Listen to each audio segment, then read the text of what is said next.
Doing timing chain on a 2.4 Ecotec 2015 Equinox. Trying to get the balancer shaft bolts out.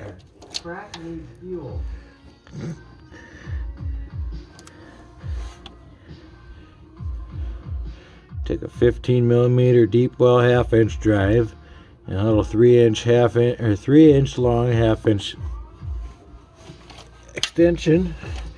Put it right up in here. Upload that shit to the hub. Right there. Push it in, push it up, and then you have someone hold this while you do that. Or if you're handy to use both hands.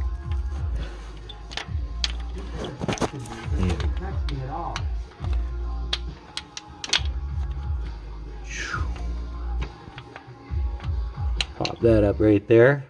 And that one holds that one. Then you can loosen your bolts without your damn shaft just spinning.